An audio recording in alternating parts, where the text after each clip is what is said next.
continent of vast, untapped wealth. Starting with the most valuable resource of all, land. They built Jamestown in the middle of a Native American empire. 60 starving settlers among 20,000 of the Powhatan Nation, armed with bows and arrows that are up to 9 times faster to reload and fire than an English musket. They're soon enemies. The British had not as easily conquered the natives of this land as the Spanish before them had. The nations of the mainland continent of North America had not been as overly hospitable as their neighbors to the south. And Jamestown faced a myriad of attacks from local tribes in its course to establish itself in the New Old World.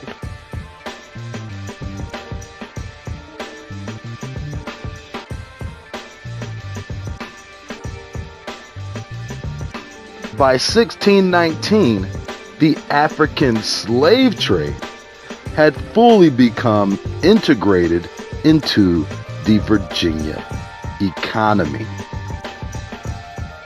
It is important to note that the entire colonized territory is known as Virginia.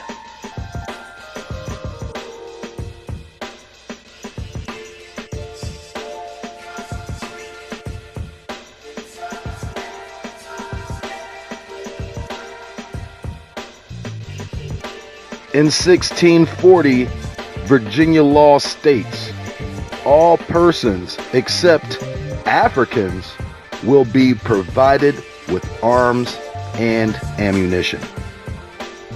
In 1660, the term Negro slave appears in law and is recognized as an inherited condition from child to mother.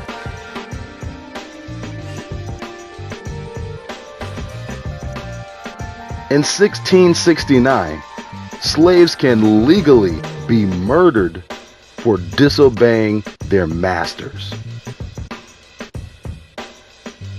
The Treaty of 1677, this treaty designated those who signed it as tributary tribes, meaning they were guaranteed homeland rights to the land as well as the right to bear arms as long as these nations remained subjects under English rule.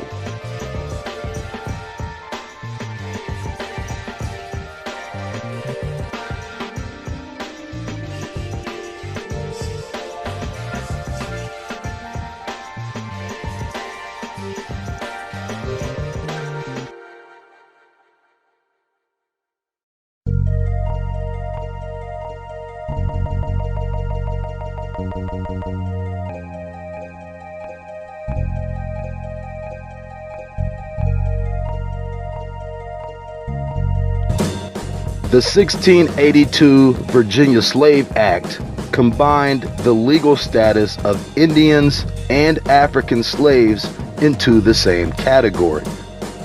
From this point forward, any native is now considered a slave, especially any native caught within the borders of Virginia territory.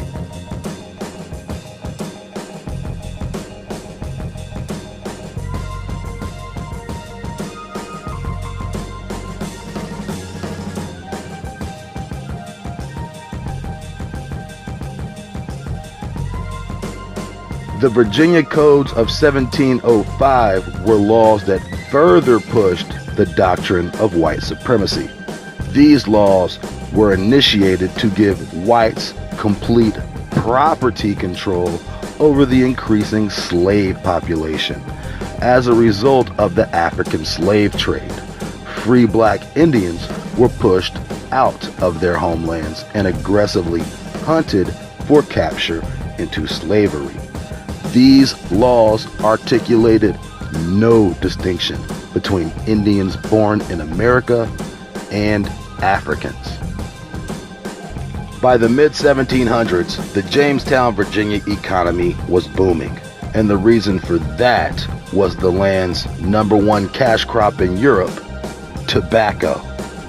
Free labor from African and captured Indian slaves provided an opportunity for prosperity for Europeans in this new world, even for the poorest whites who sold themselves into indentured servitude for a chance to make it in America. They would serve their masters for a span of time, usually on average a few years, and were given freedom as a stipend of time served. Even blacks, both African and Indian, could buy their freedom, although they could no longer employ white servants as they once could. Although white supremacy was law, those who were considered Negro could still purchase autonomy.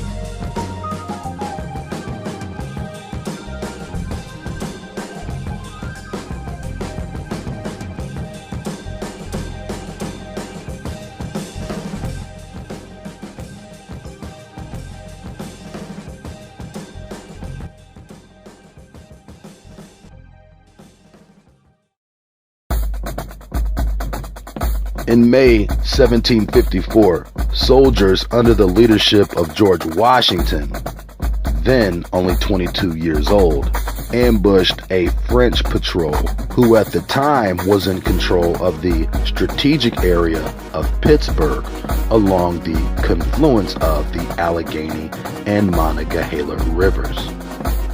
The site of Fort Duquesne.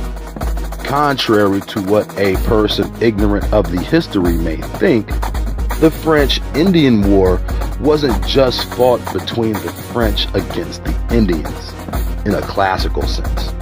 The war was between the French and the British, in which both sides enlisted the help of Indian tribes who signed treaties for homeland rights that, of course, were never honored. The French had demolished a British fort and built Fort Duquesne, after which the British later captured it back. The importance of this location was due to the fact that it was located within the Mississippi River drainage basin.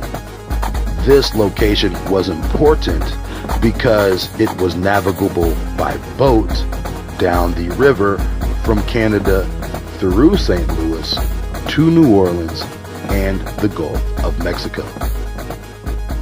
During the American Revolution, the French actually allied the 13 colonies against the British.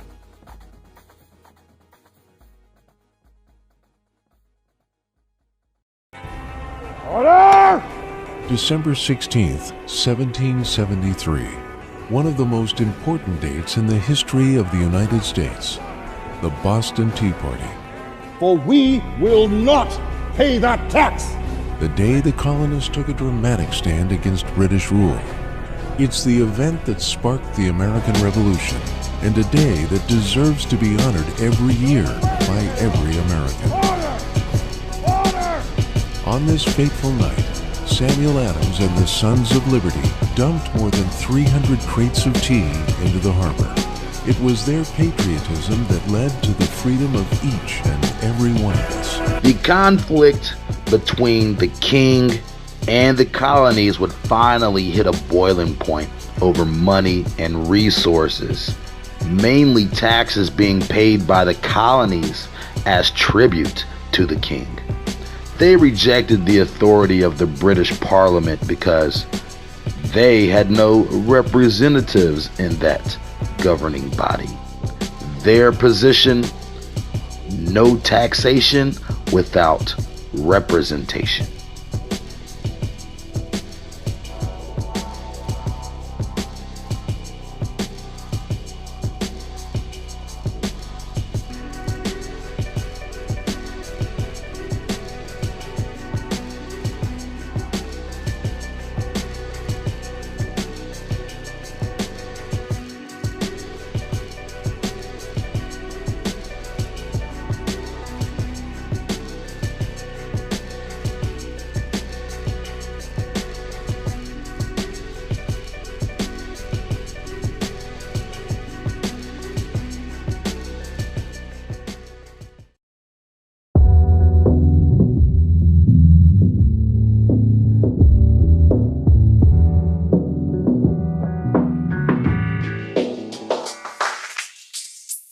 Did you know that large groups of American Indians moved and settled into colonies in Africa over 200 years ago?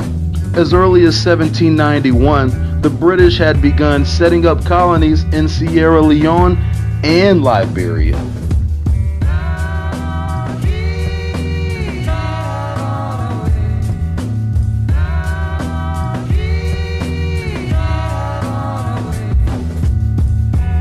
And settled tens of thousands of displaced blacks during the 1800s.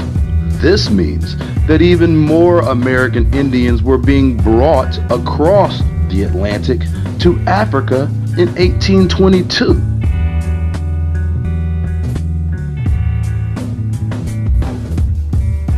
The American Colonization Society precipitated the events that brought free and formerly enslaved blacks to Africa for supposed liberation. This wasn't the first Back to Africa movement. This was the first To Africa movement.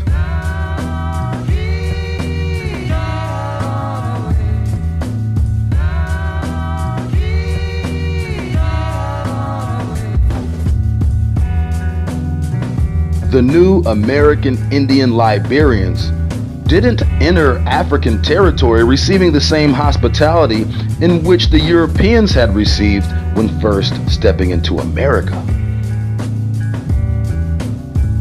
Wasn't this supposed to be a homecoming? It wouldn't be long until these new Africans started pushing one of the most destructive weapons in the history of the world.